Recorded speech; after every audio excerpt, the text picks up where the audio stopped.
Apple's intelligence has confused the internet. We've got new specs for the RTX 50 series, and AMD confirms our worst fears that the 7800 X3D is the best on the market. Let's get into the hot news, everybody. I'm your Brett host. We're going to be going over the hottest tech news that we could find on the internet, that I could find on the internet, this Wednesday, June 12th, 2024. We're going to start off today with a little bit more confusion, like I had with trying to figure out who found the news that's on the internet. Apple confused a lot of people when it came to their Apple Intelligence announcement yesterday, detailing the AI that they're going to be bringing to things like their iPhones and iPads and Mac devices. Because a lot of individuals thought that with the OpenAI ChatGPT integration, that Apple just got lazy and didn't make their own model and instead is relying on OpenAI for the partnership to supply everything for Siri, when that is the exact opposite of what Apple was trying to communicate. I personally understood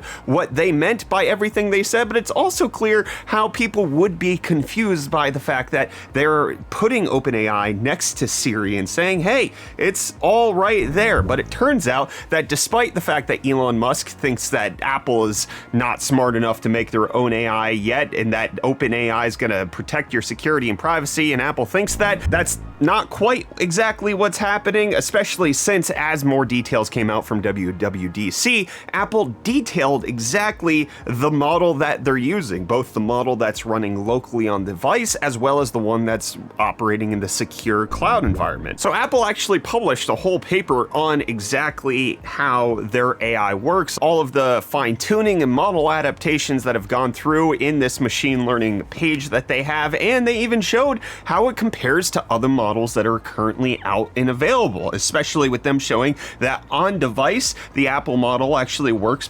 particularly well, beating out things like Gemma, Phi 3, Mistral, performing very well. However, they also show that their Apple server situation is probably on par with ChatGPT 3.5, not quite 4, definitely not 4.0, but that might be one of the reasons why they're allowing 4 other models to be included, and you can give explicit permission. Apple trained their own AI, they have their own AI running locally on device. Additionally, they have their own AI running on their own servers powered by Apple Silicon, and that was a big announcement. I don't think a lot of people kind of delved into the details on the implications of the fact that Apple's own AI servers are not using NVIDIA. They're not using any of these other large companies that make GPUs and various different devices for it. They are relying exclusively on Apple Silicon to power all of it. It's intriguing how they're doing it from the top down, but still allowing things like OpenAI and ChatGPT to be integrated with consent, and they also talked about how they're going to potentially bring in Gemini. Also, as a follow-up, Tim Cook got an interview where he talked about how they have guardrails around Siri not hallucinating and hopefully being a little bit better than just kind of giving you false information all the time, but also saying that he doesn't think that he can say with 100% certainty that it's not going to hallucinate. It's definitely going to happen, but it will be more useful than it currently is, which is a good thing overall, at least according to Tim Cook. But while Apple's trying to make all of their AI useful, let's talk about today's video sponsor who has found a way to make AI useful, and that's with Asetek and their brand new cold plate technology that they showed off at Computex. We already did a full video, which you can check out right up there, but Asetek sponsoring this episode of Hot News for me to tell you again about this revolutionary cold plate technology that they're going to be coming out with in the coming months. This thing is developed with AI to do computational models for the liquid flow path that's going on to the cold plate. And that's important because this is actually not your traditional cold plate. Typically, when it comes to water coolers, what you have to do is a process known as skiving, which is when you take chunks of copper out of an existing block. But instead, Asetek's partnered up with Fabricate Labs to actually use ECAM technology, which is an additive experience, also known as 3D printing, where you can actually create flow paths that you otherwise could not with the traditional skiving method. So you have a brand new fabrication technology on top of using AI and machine learning to develop the liquid flow pattern within the block itself, and you have the markings of something that's incredibly performant. Asetek showing that it is better than their current Gen 8 blocks that are out there, and this new 3D printed cold plate should find its way into their upcoming CPU block. That's part of Asus's Ryujin custom water cooling block, with it potentially coming out to AIOs further down the line. But also another cool thing that Asetek had going on at Computex was their partnership with a brand new company known as Trix. They have the panoramic screens on their coolers. It's 6.7-inch 2K display, allowing you to just display a whole heckin' lot. And when you're sitting catty corner to your PC, it actually looks like it's a large screen that's right there. And Trix partnered with Asetek in order to help make sure that their company is utilizing some of the best water cooling technology that's out on the market. They also announced that they're going to have a US launch in the coming months, whereas previously it was a China-only launch. It's exciting stuff coming out from Asetek, both on the 3D printing front as well as partnering with brand new companies. Big thanks to Asetek for sponsoring this episode of Hot News and for giving me this little trinket of my own 3D printed cold plate. I'm not going to put it in any PC build. I'm just going to keep it as a little souvenir. What I'm also thinking of keeping in my pocket is the new Light Phone 3 that got announced yesterday. It's a new take on the minimalist smartphone that's out there. Instead of using an e-paper display as you found in other smartphones that are limited, it actually uses an OLED screen, but in a monochromatic matte way. But it's also not as limited as I found other kind of non-smart smartphones to be. It includes a whole lot of useful technology such as NFC for phone payments, as well as a camera. You can do navigation, as well as music player, texting, voice notes, calendar,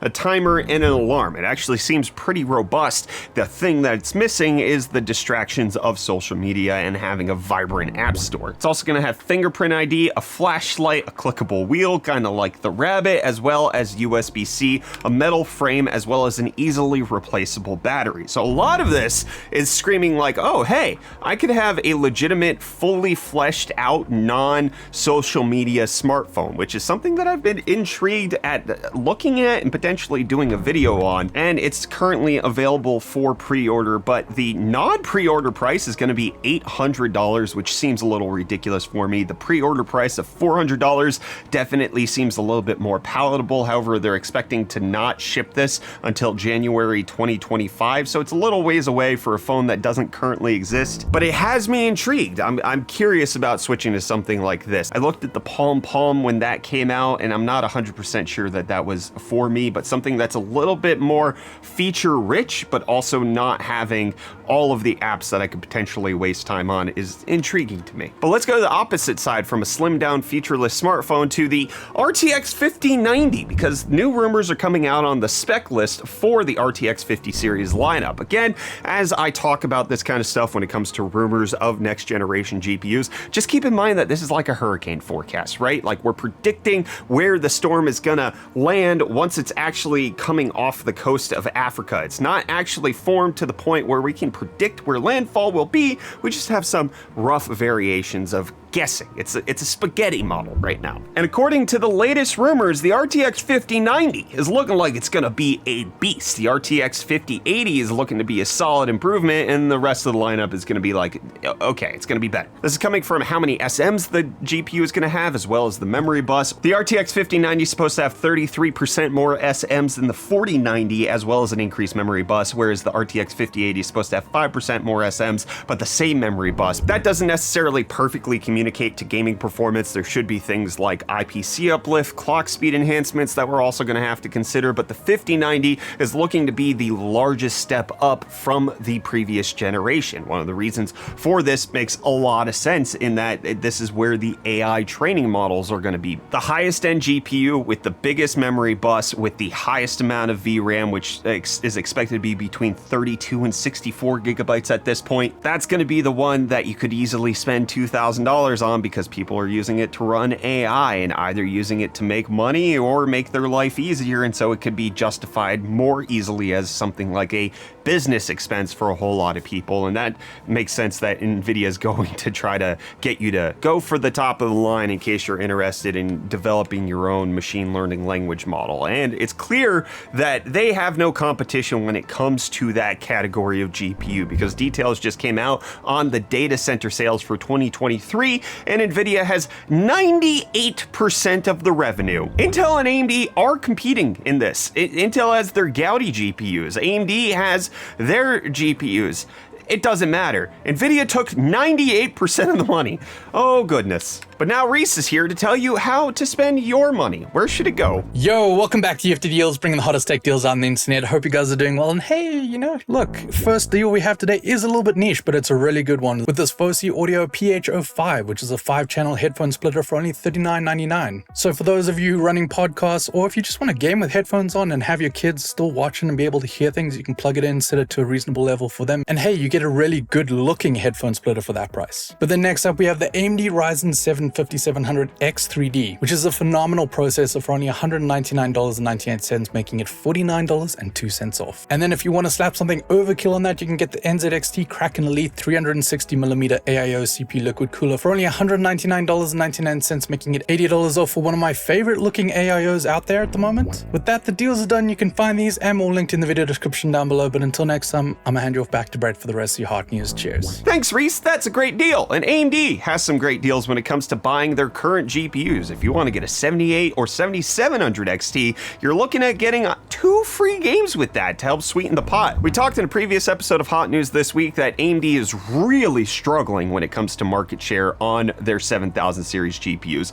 Nvidia's at a 22-year high with how many GPUs they've sold versus AMD, and so maybe this might help fix a little bit of that. From now until July 20th, you can get 2 games out of the following list: Avatar Frontiers of Pandora, Starfield, Liza P, and Company of Heroes 3. And they're gonna need to sweeten the pot for people to pick up their GPUs, because the reports are coming out that their next generation is not gonna be able to compete with Nvidia's flagship. The 5090 is likely to stand in a class of its own, and the RX 8000 series is not even gonna best the 7900 XTX. But we do have details from a regulatory filing that there's gonna be an XTX version, allegedly, of the RX 8000 series GPU. The Navi 48 XTX variant has popped up in a regulatory filing, which could mean that it's an RX 8800 XTX, and that's going to be the flagship GPU that AMD goes with, or it won't actually make it to market and that it's called something else completely. But what is making it to market from AMD sometime soon is their Ryzen 9000 series CPUs. We've talked about this at length over the last few days, but now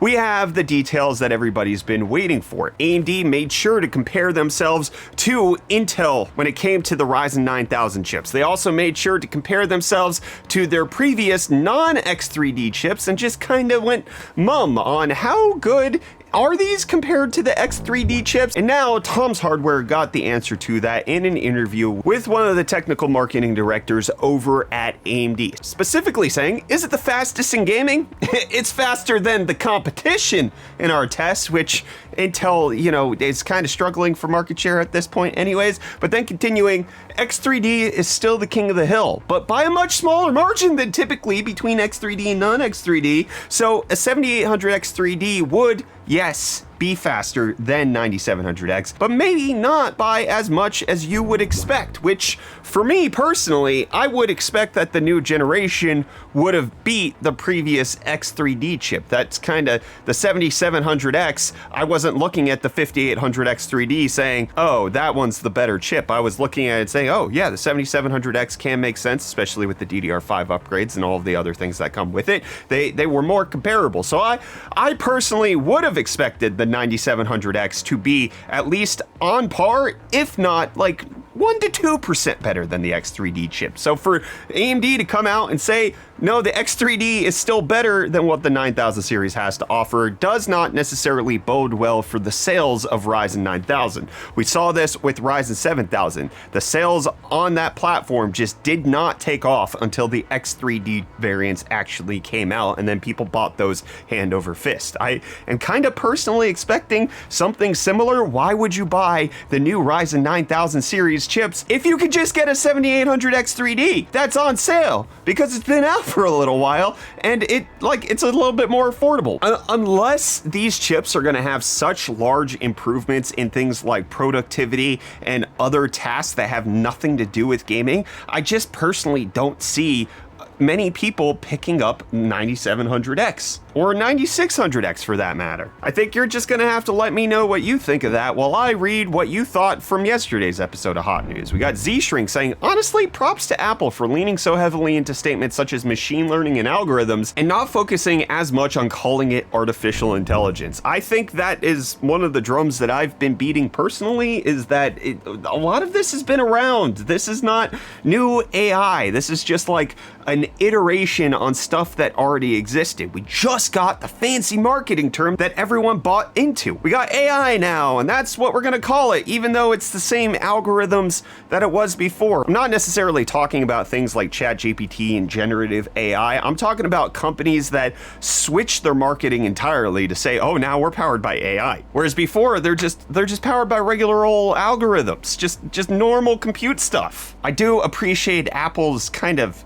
candidness about it. I think it was the most level-headed take I've seen on AI from any major company. Even Google looks like they're just trying to grovel at the feet of investors, whereas Apple definitely felt like they were doing it in a way that felt authentic to them, instead of Google being like, oh, AI, we got Gemini now, we got Gemini, and then we got Gemini Duo, and then we got Gemini Pay, and then we got Gemini Ultra, but we canceled Gemini Plus because nobody used it, but then we refactored that into being Gemini 69.2, and now it's better, and we're not going to kill that one, we promise this time. Then we got Sir Cart Dark saying, I think the reason we're getting Ryzen 9000X3D CPU so early is because AMD knows how popular X3D CPUs are and would obviously sell more than their X variants. It would be better for AMD and customers to get it early, but I do hope they actually have it ready and don't rush it, which kind of like, I don't know, begs the question, why are they selling the non-X3D variants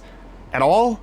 Or why are they like having an early launch for them? Why not launch them at the same time so that like the lineup makes more sense? If everybody's just gonna wait for the X3D in the first place, and Intel's not really holding your feet to the fire when it comes to competition, why launch them at all? Like, we're not expected to get Arrow Lake anytime soon. The 14th gen has been out for a while. There's nobody to make happy right now. Yeah, everybody's buying the X3D chips. Like, if you're not gonna best them right now, just hold on to them. That's my take on it. And then we got Todd with the take on Reece saying that he needs more fuel pellets for his furnace. Reece, come back to us. I've been in Reece's apartment. He does not have a furnace, and his place is not insulated at all. So space heaters and stacks of clothing it is. That's how Reece is gonna have to do it. And we got Hyde Official saying, I'm with Apple on this. Remember, artificial intelligence existed a long time ago. It's just machine learning. Yes, and neural nets have been around forever. Machine learning, deep learning, all of this has been in existence for quite some time and being utilized in various different ways. The thing that's kind of new and hot is generative AI, but even that is just large language models using transformers. It's not revolutionary in a way that we haven't seen it before. I don't know, maybe I'm more skeptical than most. And we got Dude Only Gaming and other stuff saying, you know something's wrong when 7900X3D is cheaper than 7800X3D. Well, it's a chip that just made absolutely no sense for hardly anyone. You had the 7800X3D, which is going to give you the simplest, fastest gaming experience at the cheapest price point that you could get it at. A ton of value, great performance. And then you had the 7950X3D, which came in with weird things like core parking and made it a little bit more difficult to use than a 7800X3D, but you got the high core count. The 7900X3D, I think, was only like $100 to $150 cheaper than the 7950X3D, but once you're in that $500 to $600 price point, getting up to that $700 isn't as difficult of a jump. So it just kind of fell in this weird place of you had the problems of the 7950X3D, but you got beat at gaming on the 7800X3D, so it just made sense to stop down to that, or if you needed the higher core count, to go up to the best, and it was in no man's land. So I think they probably have an overstock, and it makes sense that they're dropping the price because functionally for a lot of people it is less useful than a 7800X3D. And then we got Rivet Head saying, have I been taking crazy pills? The Xbox Series S has always been white. Did I buy the future version a few years ago and didn't know about it? Haha. I understand the confusion. No, so the Xbox Xbox Series S launched in white, that is correct. But one of the things that they did about a year ago is launch the Xbox Series S 1 terabyte edition, which the original Series S was 512 gig. So the 1 terabyte edition launched in carbon black. So if you have an Xbox Series S 1 terabyte, it's not additional storage slotted in with the Seagate expansion, but actually natively built into the console. That has only been in carbon black, whereas now it's going to come into that snow white, glacier white, whatever the heck they're calling it. So you're correct, it did launch in white, but the 1 terabyte edition did not, and now that's exactly what we're getting. It's confusing, it's weird. Microsoft's just doing it so they have something to announce, because it doesn't look like their mid-gen refresh is ready or that they're going to launch that at all. And I'm gonna launch myself out of here because hot news is over. I'll be back with more of the hottest tech news tomorrow, my friends. Goodbye.